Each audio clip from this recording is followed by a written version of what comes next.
Good evening. We're learning more tonight about the agreement to pause the 50% tariffs that would have gone into effect today. Well, Donald Trump is boasting about it. Prime Minister Mark Carney will only say the agreement reinforces the Canadian advantage. CTV's Mike Lecouteur has the latest from Washington.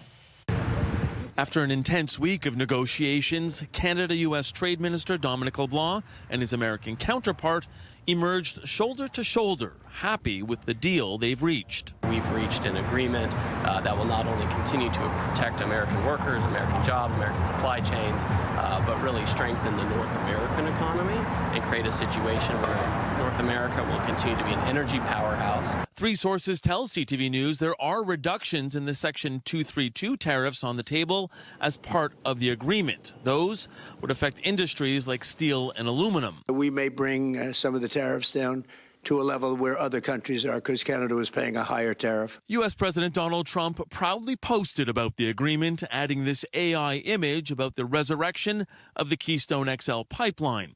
Trump has also long complained about American access to Canada's supply-managed dairy sector. The tariffs will be non-existent for our farmers. Our farmers were paying tremendous tariffs into Canada, and those tariffs are going to be totally eviscerated, down to zero. LeBlanc tried to reassure reporters that the decades-old system isn't disappearing. The Prime Minister was very clear. We needed to protect supply management. We needed to ensure that the supply management regime remained entirely intact, and I'm confident that that's the case. The Prime Minister was less clear on social media, posting that the deal is, quote, securing the best terms in each of Canada's most important strategic sectors and providing greater certainty about our future trading relationship. Conservative leader Pierre Poilievre says he hopes Carney stuck to his word. That's what he promised, an even better deal than we had before. To me, that should mean no tariffs on steel, aluminum, autos, lumber, and an exemption to Buy America. While few details have been made public, Dominic LeBlanc has returned to Ottawa, and the Prime Minister is briefing his cabinet as well as the premiers this afternoon. Mike Lecouteur, CTV News, Washington. One of the key points for the American side is believed to be the return of U.S. alcohol to Canadian store shelves. All but two provinces have pulled American alcohol. If a deal is reached, it's expected to return. But will Canadian consumers rush back to buying it? CTV's Mike Walker is live tonight with more. Mike. Well, Andrea and Michelle, American distillers are hoping their products will soon return to store shelves, but most people we've been speaking with today tell us they don't plan on buying American alcohol if it becomes available again, and that's supported by a recent poll. American alcohol might end up back on store shelves amid a tentative trade deal with the U.S., but many consumers say the ongoing trade war and its tariffs has left them with a bad taste. We'll stick with Canadian products, thanks. We've changed our shopping habits, and we're going to keep that up. Others say they've adapted. We found it no challenge, really, to move on from American red wines to Australia and then South American red wines. American alcohol has been a bargaining chip in trade talks with boycotts in place in all but two provinces. The U.S. alcohol industry is hoping relations can return to normal. We have lost 73% of our exports. Historically, the United States exports about $220 million worth of American spirits to Canada, and that's all but been shattered. But acknowledges there's no guarantee that Canadians will buy U.S. booze again.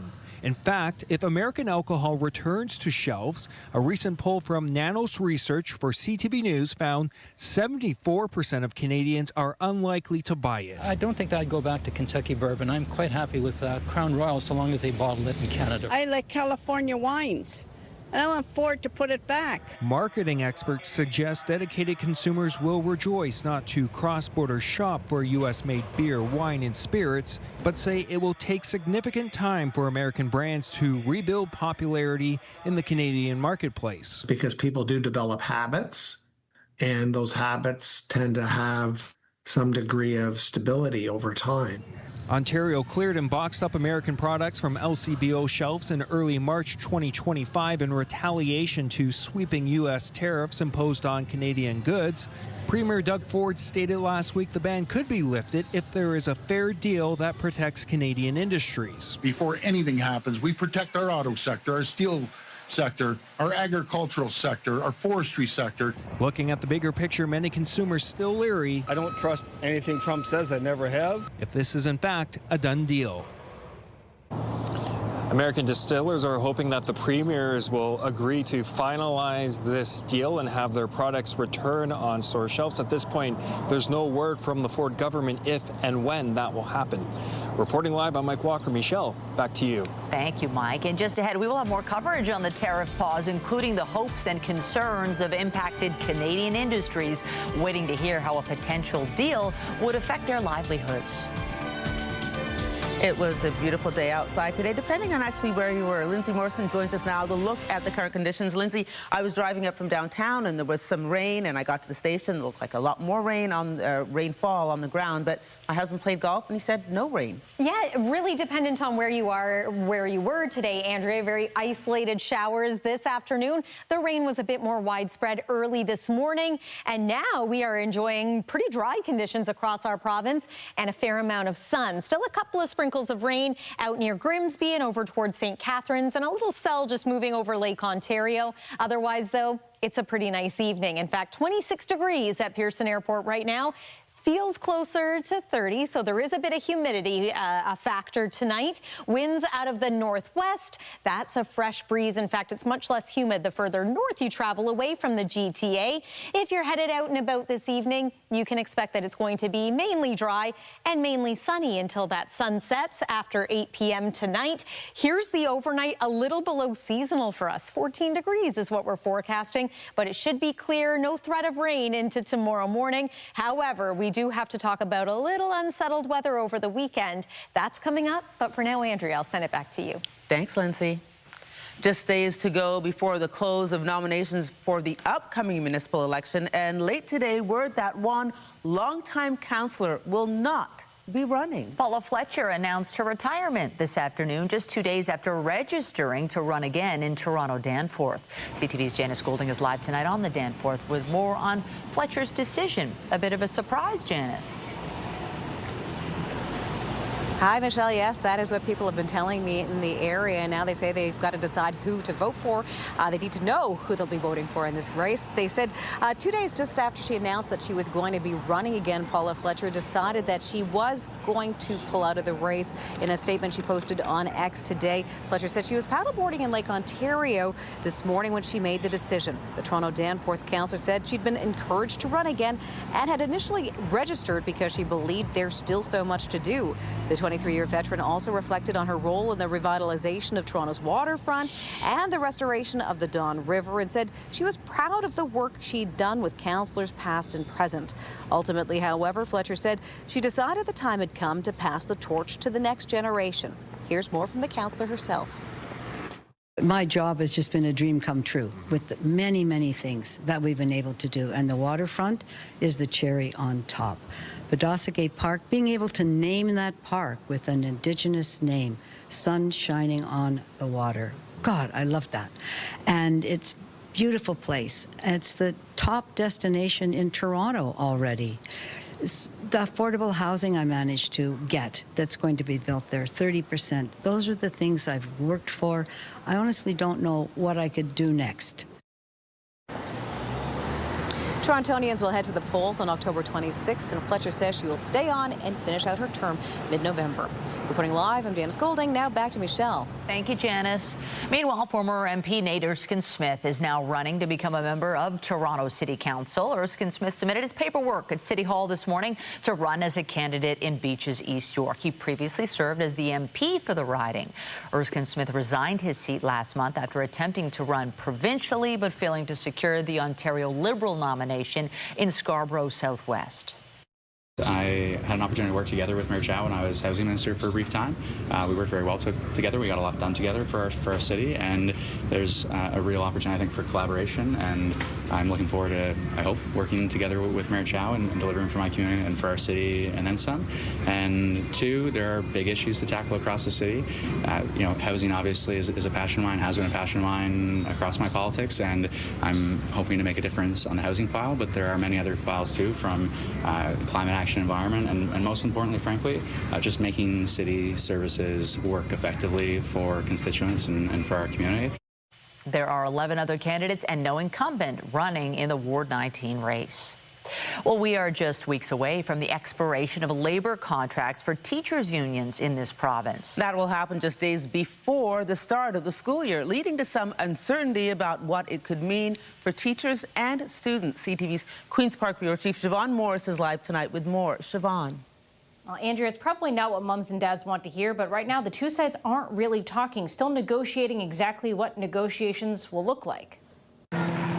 With the return of school routine creeping closer, it's becoming clear that none of Ontario's education unions will have a contract in place in time for the first bell. Something that I did this summer. Existing deals expire at the end of August. Negotiations are stuck working out how they'll be organized, waiting for the Labor Relations Board to weigh in. We're not even arguing about how these issues are going to ultimately be resolved. We're arguing about where we're allowed to bargain them in the first place. Teachers unions say that list of issues is long, boiling down to being asked to do more with less. It is the student waiting longer for help. It's fewer adults in the school. It's heavier workloads. It's good unionized jobs disappearing from communities. The Minister of Education unavailable for an interview today, but writes in a statement that bargaining is at an early stage. He has expressed optimism for reaching a deal. I want the absolute best for teachers, and I want a fair deal for taxpayers, and I think we're going to get there. There'll be some tough negotiations, obviously. But they're always tough. Any work stoppage or other workplace action by teachers would be way down the road. But public elementary teachers will vote on the possibility of a strike this fall. We're hoping that if we do engage in the strike vote process, that process does pressure the government to say our members are serious. Unions are bracing for a barrage of government ads. CTV News has obtained a script from one potential ad that was being prepared last month, targeting sick days, proposing notes be required. That's a distraction intended to move us away from talking about the real issues impacting our schools. Paul Calandra emphasizes that teachers' unions have been running their own ads for more than a year and says the government has a responsibility to address inconsistent attendance. Now, the president of OSSTF feels the last few rounds of contract talks have become so dysfunctional, she's now calling on the government to repeal the bill that organizes those negotiations. Reporting live from Queen's Park, I'm Siobhan Morris. Michelle, back to you. Thank you, Siobhan. A pilot who went missing after taking off from the Oshawa airport on Friday has been found dead. 73-year-old David Douglas flew out of the airport on Friday in a homemade plane and never returned. The OPP confirming today that Douglas was found dead after the aircraft was located submerged in Wolf Lake in the Kawartha Lakes area. Investigators are now working on a plan to extract the plane. Police say the Transportation Safety Board is investigating what happened. A 50-year-old man is dead following a crash between a motorcycle and a transit bus in Brampton. It happened shortly before 9:30 a.m. in the area of Bovard and Great Lakes Drive, west of Dixie. The motorcycle rider was pronounced dead at the scene. We were crossing from opposite side. We passed the bus, and then he was coming along because from the last signal, I think he arrived, and he was coming along. And then when we passed, right after passing, I heard a noise, like tire squeezing noise, and then slam, boom. Speed may be a factor in this collision. We still have yet to completely reconstruct the collision, speak to witnesses, look at CCTV footage, and even look at the black box of the vehicles themselves. So that will give us more information as to how this incident took place. The bus sustained damage to its rear door. Police say the driver wasn't hurt in the collision. Investigators are appealing for witnesses and dash cam footage of the crash. In Hamilton, an elderly woman who was hit by a car last night has died of her injuries. Investigators say the 91-year-old was walking in a bike lane near Upper Wellington Street and Stone Church Road East just after 8:30 p.m. They say she was struck from behind by a Hyundai driven by an 81-year-old woman. The pedestrian was transported to Hamilton General Hospital, where police today said she was pronounced dead. There's no word on charges at this point as this investigation continues. A 28-year-old man is dead after being struck by a vehicle in Ajax. The man was hit around 8:40 yesterday in the area of Salem Road and Chambers Drive. Police say a transport truck was exiting the westbound off-ramp from the 401 at Salem Road when it made a right turn and struck the man, who was on rollerblades. The man was pronounced dead at the scene. The driver of the truck, a 60-year-old man, remained at the scene and was cooperative with police. Meanwhile, an e-scooter rider has died days after crashing into a parked vehicle in North York. This happened in the area of Jane and Driftwood just after 1:30 a.m. on Sunday. Police say the 60-year-old man was riding an e-scooter westbound on Driftwood when he crashed into the open driver's side door of a parked vehicle. He was taken to hospital with life-threatening injuries, where he died yesterday.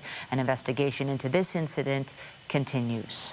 And Toronto police are investigating a rash of vehicle break-ins in Scarborough. Police say 20 vehicles were damaged at an apartment complex near Kingston Road in Shepherd early Tuesday morning. Another 5 vehicles were damaged in the Shepherd and Morningside area. So far, no word on any suspects.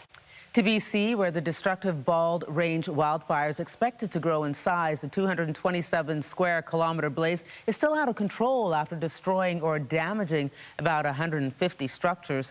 The forecast calls for high temperatures and shifting winds this week in the South Okanagan. But there's some good news. Most evacuation orders have been lifted for the town of Summerland after the side of the fire facing the community calmed down, but they're still on evacuation alert.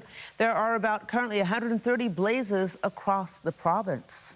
Here in Ontario, the Rinker Lake complex wildfires are still burning west of Lake Nipigon, but officials say activity remains low and they will be allowing entry back into nearby areas as of tomorrow morning. There are 78 wildland fires burning in the northwest region, 9 deemed out of control, and 41 in the northeast, with 1 not under control there.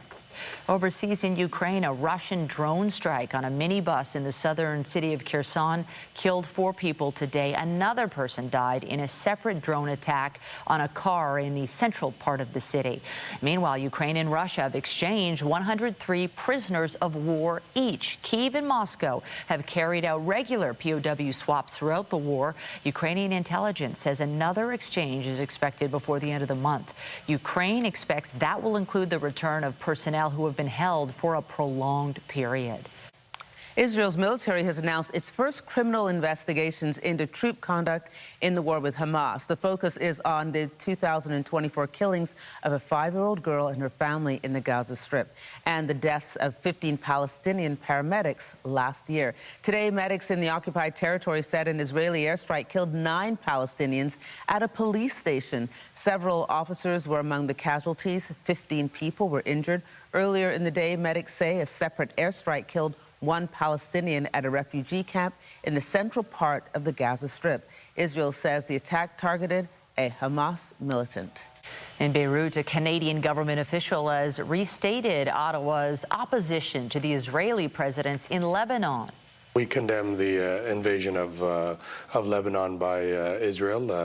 We believe Lebanon should be governing its own space, having its own sovereignty over its lands, and nobody. We believe that's an unlawful invasion of Lebanese territory. So Canada and our Prime Minister has made that very clear. The UN says about 360,000 people remain displaced as a result of the conflict between Israel and the Iran-backed Hezbollah. Israel launched a ground invasion and is now occupying dozens of towns and villages in the south. Israeli officials insist the troops won't leave until the militant group is disarmed. Sarai was in Lebanon yesterday to announce new humanitarian aid. SpaceX has released videos showing the world's most powerful rocket prior to its recovery from the Indian Ocean.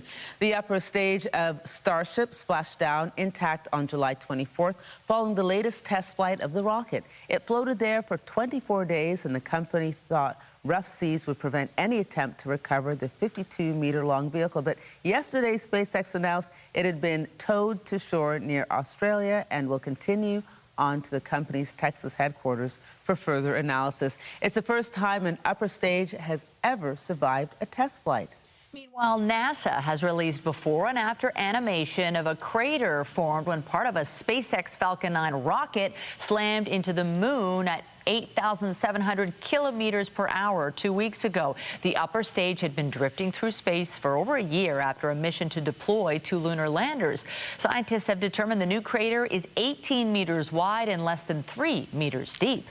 One other space-related story for you tonight. Scientists have discovered the fastest known star in our galaxy. It is zipping around a supermassive black hole at the center of the Milky Way, 25,000 kilometers per second. It's also 10 times closer to the black hole than any stars previously observed there. All of them are affected by the hole's gravitational pull, and this star's close proximity helps it reach its record-breaking speed. After the break, more on the tariff pause and the U.S. and Canada work towards a deal. We'll head to the border to speak with people from both sides about their hopes and concerns. Well, there's a lot to like about tomorrow weather-wise. We're going to have more in the way of sun. Temperature is going to be very similar to what we are experiencing right now. And then as we jump ahead to Friday, big day in our city, the CNE will be back in town. And this is looking like a nice day to go to the X. The weekend, perhaps less ideal, but it's not expected to be a washout. We'll take you through that forecast coming up here on CTV News. Stay with us. When you see it happen, send it to CTV News. Text 10400 from your screen to ours. Text 10400.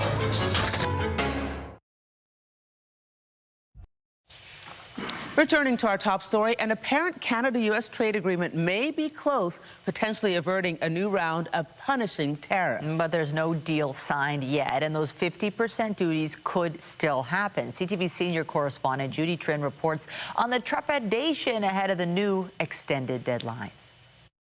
Our farmers are going to be thrilled. Our manufacturers are going to be thrilled. And basically, we have no tariffs going into Canada. There's no doubt Donald Trump likes to win, prompting Canadians to wonder what they could lose. Giving Americans bigger quotas of milk and cheese could chip away at protections for Canada's 9,000 dairy farms. It will become irrelevant because there will be so much milk entering from every other country that supply management will no longer work. So it's our worry right now. We are asking the federal government to work for a reduction of the tariffs that are being applied, and we also avoid any new tariffs and also make sure that there is a review. There are some signs tariffs on automobiles could be reduced. Auto parts manufacturers are hoping the U.S. understands that cars partly made in Canada are de facto American vehicles. And remind the Americans that a General Motors pickup truck in Oshawa with 50% U.S. content and 60% U.S. steel in it is as much an American car as the one that's made in Fort Wayne, Indiana. And they're just shooting themselves in the foot. Singular bow. Meanwhile, small businesses like Victoire Boutique, which sells Canadian-made jewelry and clothes to American customers online, are breathing a sigh of relief. It appears a deal may stave off Trump's new 50% tariffs on $28 billion of Canadian goods. We want to support our industry. We want to make things easier for our customers and not fall into the trap of thinking this is a normal way of operating. Right now, there's cautious optimism, but until Friday's deadline passes and there's a signed document, there won't be any certainty. Judy Trinh, CTV News, Ottawa. We've heard from the politicians and the pundits, but what do the people think about the latest developments in the trade war? CTV's Heather Wright was at the border in Niagara Falls, Ontario today, sampling opinions from both Canadians and Americans. More than 20 million people visit Niagara Falls every year. Tourists from around the world, as well as those from the two countries that share this landmark. So we stood on a corner in the tourist area, and it didn't take long to find Canadians and Americans with opinions on this trade war and the possible deal to end it. I think the whole thing's kind of ridiculous. We should have a good relationship with Canada. I hope it's over, and I hope it doesn't happen again, but we've gone through this multiple times. There was skepticism among many, not just about whether this deal will get done, but also whether U.S. President Donald Trump won't change his mind down the road. He, goes one way one day, and then, 3 weeks later he goes, oh, well, that was the worst deal ever, and, so who knows what's going to happen. With the cost of living high in both countries, some are hopeful a deal will ease at least some pressure on finances. I mean, the price of everything has gone up, so yeah, we definitely would prefer if our government made some different choices. And while some believe concessions are necessary, we can get some middle term to end this battle. Others want Canada to hold strong and not bow to unreasonable demands. If it doesn't work for both of us, then let's not do it. We don't want to play this administration's game. Elizabeth Wennick is worried that a deal could allow more products, some produced with lower standards, into this country. We need to stand firm on all of our standards and keep them high. And while a deal seems imminent, there are many Canadians here who would be fine if the government kept fighting to stand up for Canada's interests. We can do better. We're Canadians. We have more power than we actually use. For John Dickinson, he's just tired of the whole fight. How about we just play like nice children in the sandbox instead of, well, I'm bigger than you and I'm just going to bully you. And that's all it is. And while there is hope that this trade war will soon be over, many acknowledge that it's unlikely the tension between the two countries will end overnight. Heather Wright, CTV News, Niagara Falls, Ontario. So you can see in Niagara, just like kind of here today, we had some rain, there's sunshine. If we're looking, what is this? Is that the CNE? Oh, they're getting ready for Friday. Goodness. It's looking pretty nice at this hour. Absolutely, and we'll have more on the CNE a little bit later on. But Lindsay, people are really going to be looking forward to that CNE forecast. I know people go rain or shine, but people really like the shine. I know, we want the shine for the next few days. We will have it, short range forecast. Long range, it's maybe less ideal heading into the weekend, but there are going to be dry periods this weekend. So while it's not a slam dunk, $1 million forecast for the weekend, there will be some nice periods as well. Yeah, maybe not the best view of Niagara Falls today with some showers. In fact, they were ongoing in parts of our province today, this afternoon, of course, early this morning in the city of Toronto. This is what it looked like after that first round of showers had moved through early on. We had some lingering cloudiness. Then the clouds rolled away and we enjoyed a fair amount of sunshine. And at this hour,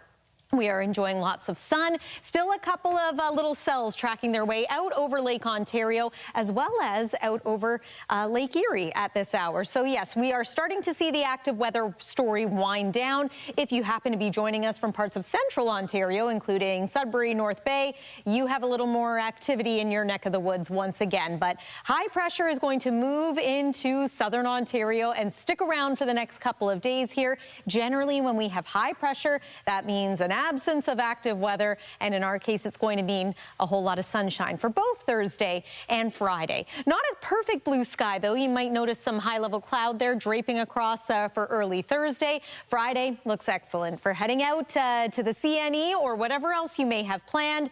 Let's talk about Saturday. So notice how I've paused this here midday. The first half of the day is going to be dry, and not just dry, but we should enjoy a fair amount of sun. Cloud cover does mix in, and by the afternoon, this is what we're dealing with. Widespread rain. I don't necessarily want to call it showers because we could get some pretty heavy downpours, especially in communities where a thunderstorm develops, and that looks possible across the GTA again as we progress through the afternoon and into the evening hours. Perhaps some leftover wet weather into the day on Sunday as well.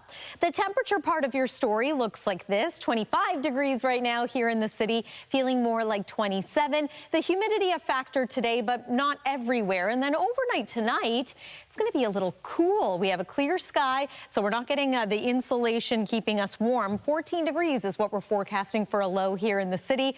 A little below average, and look at some of these communities. Peterborough, Bancroft, into the single digits. So yes, might be a little bit of a cool start tomorrow morning, perhaps sweater weather.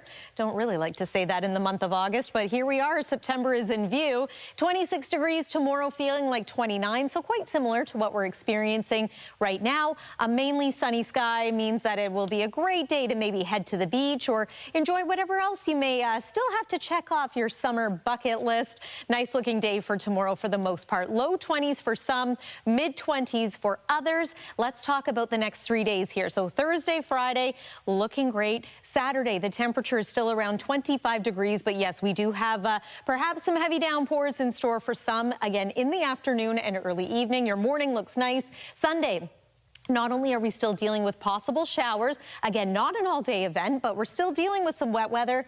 We're also going to feel a little bit cooler. So 21 degrees, the expected high that day, remaining below seasonal through the early part of next week, but it doesn't last. We're going to warm back up as the week goes on and return to the chance of showers by about next Wednesday. That's your look at the weather for now. Stay with us, CTV News. We'll be back after this break. Welcome back. With a quartet of Beatles biopics currently in production, a rights company representing the Fab Four has signed a new merchandising deal. Love, love me do. You know I love you. Before your time, Michelle, Apple Corps Limited and Universal Music Group said they'd reached a long-term global partnership related to the Beatles. The deal with UMG covers worldwide physical and digital merchandise licensing and e-commerce on behalf of the band. The announcement comes as director Sam Mendes is working on the Beatles, a 4-film cinematic event. The movies will tell the story of each member, with Harris Dickinson playing John Lennon, Paul Mescal portraying Paul McCartney, Barry Keoghan as Ringo Starr, and Joseph Quinn as George Harrison. They're expected, yes, all 4 films are expected to debut in 2028.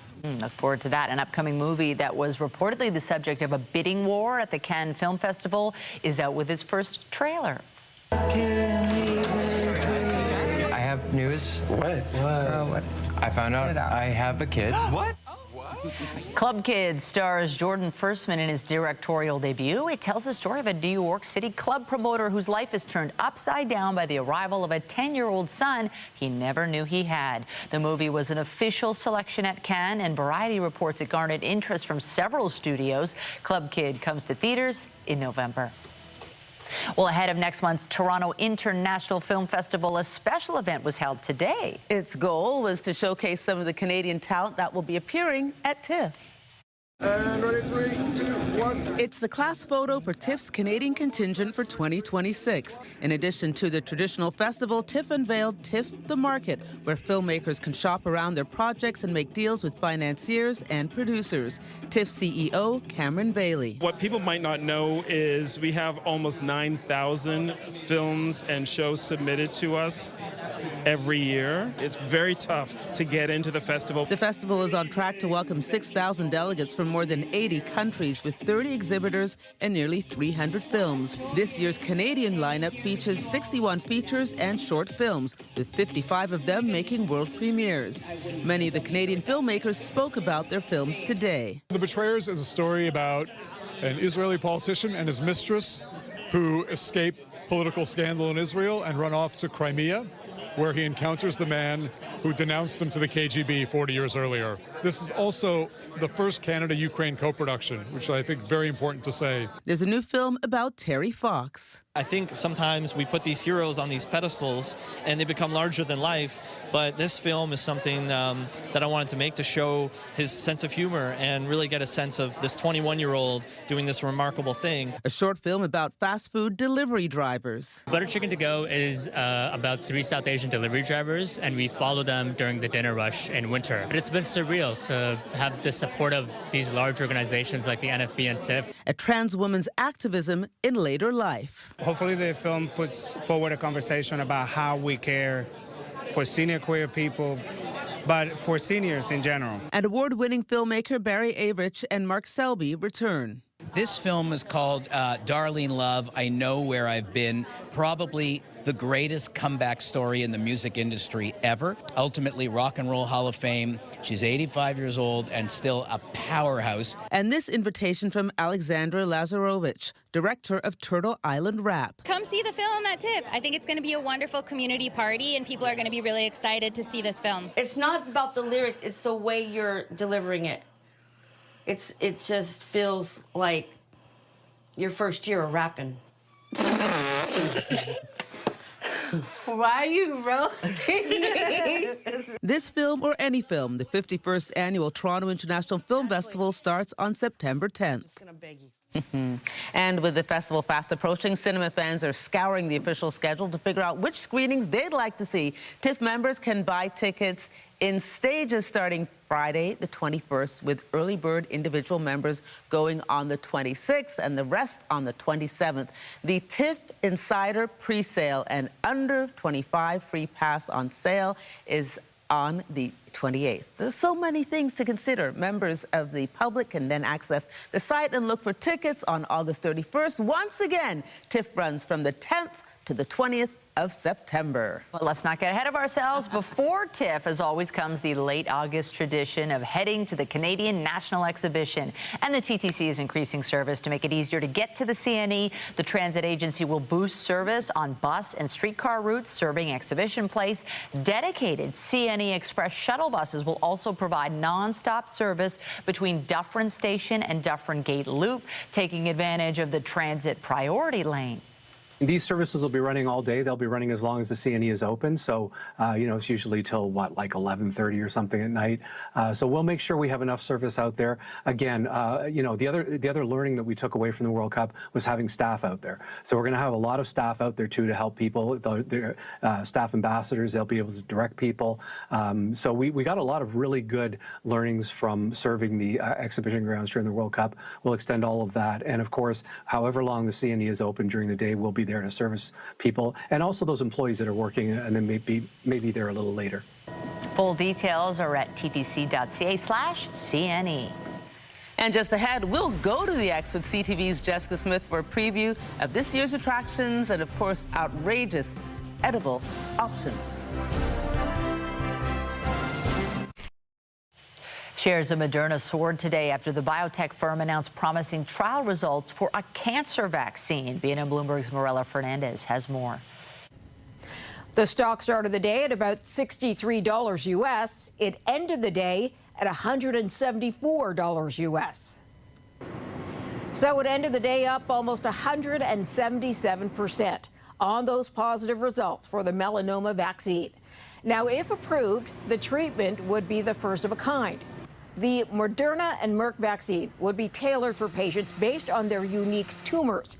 Those who received it at trial lived longer without cancer returning or metastasizing. Amazon has already started using drones to deliver smaller packages, but now says it's ready to expand. It plans to use them to deliver to suburban areas of 500 U.S. cities.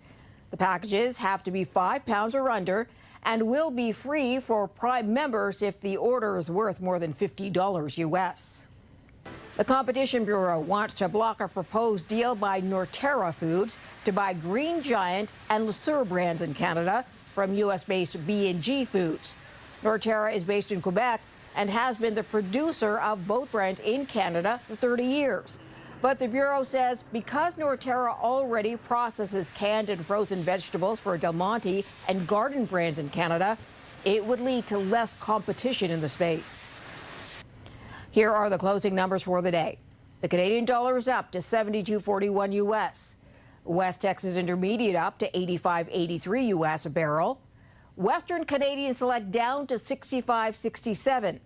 And the TSX gained 33 points today. Those are your business headlines. I'm Morella Fernandez. Different parts of the country host different industries, meaning any trade deal with the United States could have varying impacts from coast to coast to coast. Toronto Region Board of Trade President and CEO Gilles Gershon shared what he's keeping an eye on. For the Toronto region, it'll be very, very important that, for example, the auto tariffs are significantly reduced. We would like to see them eliminated. We've had free trade in automotive since 1965 between Canada and the United States, and then all of a sudden we've been hit with these significant tariffs, which have really done significant damage to our sector. And we think about that in the Toronto context. That is a lot of jobs, not just in the assembly facilities, and 2 of which are now shuttered in our region for the moment anyway, and then the supply chain around that. A lot of very good jobs, and this is an important sector. As trade tensions with the U.S. come to a head, Gershon said Canada should also remain focused on reducing interprovincial barriers that keep the country from operating like a single market. A new ranking names Toronto as the third best technology hub in North America. Real estate and investment firm CBRE ranked the top 50 markets in Canada and the U.S. They were ordered based on their competitive advantages and appeal to both employers and employees. Toronto was given high marks for the size of its workforce at roughly 358,000 people, along with the average salary for its workers at $122,000. After opening several locations in the GTA, U.S. burger chain Shake Shack is expanding its local footprint. The company is planning to open locations in Oakville and Burlington sometime this year. A new Shack will follow in London in 2027, and it'll be the first in Ontario to have drive-through service. Shake Shack says its menu in this country features 100% premium Canadian ingredients, and it's got a goal of opening at least 35 locations nationwide. We're getting a new signal on how homeowners are faring south of the border. In the latest quarterly results from Lowe's, the U.S. home improvement retailer said today it expects no growth in comparable sales compared to last year. That forecast comes as consumers have remained cautious on expensive renovation projects and discretionary spending. Higher mortgage rates and limited home resales have also dampened demand for larger projects like kitchen remodels and bathroom renos. Unlike Lowe's, however, rival Home Depot beat sales and profit estimates for the quarter after betting on demand for smaller repair and maintenance projects. TikTok is best known as a platform for viral video trends, but as it becomes more popular, a report suggests it's exploring a step into the world of financial services. Bloomberg reports code located in the current version of the U.S. iPhone app could enable the sending of money via direct messages. The feature would use a function called TikTok Pay, which is already operating in Southeast Asia. A spokesperson for TikTok told Bloomberg the feature isn't being tested at this time. The report says consumers worldwide have spent more than $2.9 billion so far this year on TikTok. It's been the top app globally in terms of in-app purchase revenue since 2022. It's a busy night for Toronto sports teams. 3 of them are in action. At bat here, and he laces this ball deep left center. Gone! The Blue Jays will be going for their second straight win in Tampa after last night's 10-5 opener. Max Scherzer gets the start for Toronto against the American League leaders. The Jays have won 8 of their last 11 games and entered tonight's matchup half a game back of that final wild card spot. Big stop for the tempo. Sykes takes it coast to coast and 1 for Slim. Yeah. The Tempo are right back at it following last night's 101-95 loss to Caitlin Clark and the Indiana Fever at Scotiabank Arena. Toronto's losing streak is now 11 games, but it'll look to end that tonight in Washington. The Mystics have won their 3 previous meetings with the Tempo. Dropping that from Mihailovic, couldn't handle it himself, and now Dorsch! Yes! Toronto FC is coming off a 2-1 victory over New England last weekend and will go for 2 in a row when it hosts Charlotte FC tonight. The visitors have won their last 4 matches against Toronto. TFC is 4 points out of a wild card spot with 15 games left to play. Get Toronto's top stories, breaking news alerts, and watch live. Download the CTV News app. It's a sure sign summer is drawing to a close. The Canadian National Exhibition is set to officially open its gates on Friday. And today, CTV's Jessica Smith got a sneak peek at some of the attractions at this year's fair. It's an end-of-summer staple. The Canadian National Exhibition is about to begin, celebrating 147 years of rides, food, and fun. You know what I love? This is Canada's fair, and everywhere I go, people say I had my first job at the X, or I was on my first date on the X, or, you know, this is where we come multi-generationally to celebrate our family, our friends coming together. It all begins Friday with a special guest at opening ceremonies who is out of this world. We're ready to have our best year yet. You know, we got Jeremy Hansen coming on Friday to open up really the most incredible space exhibit that's ever been in Canada. The C&E experience lets you explore outer space from Earth with a large-scale interactive interstellar exhibition. Pour it in and go Another big draw, the wonderful and wacky food items, like the popcorn falafel bowl, deep-fried pizza slices, mouth-watering barbecue, and so much more. Showcasing the carnival cone. So it's our award-winning mac and cheese, we just made into an ice cream ball, right? And so what we did was we finished it off in the fryer. We have our sweet candy yams in the bottom. And we also drizzle some of our award-winning mac and cheese sauce on top. There's a star-studded musical lineup along with dance and acrobatic performances. The first weekend, we've got Lupe Fiasco, we've got Lights and Shaggy. We've got, obviously, the things you expect, like Super Dogs and the skating show. The perfect sign-off from a busy summer in the city. All the family-friendly fun and delicious food begins this Friday and runs all the way through to September 7th. Jessica Smith, CTV News. So what do? Do you go weird or just tried and true when you eat at the X? Tried and true. Yeah? Because I don't want it. I want it to stay with me as I go on the ride. So no, tried and true. All of that looks fantastic and very interesting, but no. No. I want to try the lobster on a stick with the butter and the lemon. That looks good. Yeah, I think you and I are going weird. Yeah. So we'll see if we can make that happen at some point. You need a knife and fork, and the X is all about walking. It's on a stick. Right. You can just gobble it up. Anyways, weather-wise, Friday's looking great. It really is. Friday looks like the great day to head out and enjoy the Canadian National Exhibition. Here's another look at what you can expect as we make our way through the next couple of days here. If we can, we'll show it to you. There's the camping forecast. And one more look at your weekend forecast. Showers and storms are possible. Michelle and Andrea. Thank you, Lindsay. That's it for us. But catch Omar Sajudeen at 11 tonight for CTV National News, followed by Zoraida Ahmed with your next local newscast at 11:30. In the meantime, our coverage continues anytime on CP24 and online at ctvnewstoronto.ca. For Lindsay Morrison and all of us here at CTV News, thanks for watching and have a great night. Good night.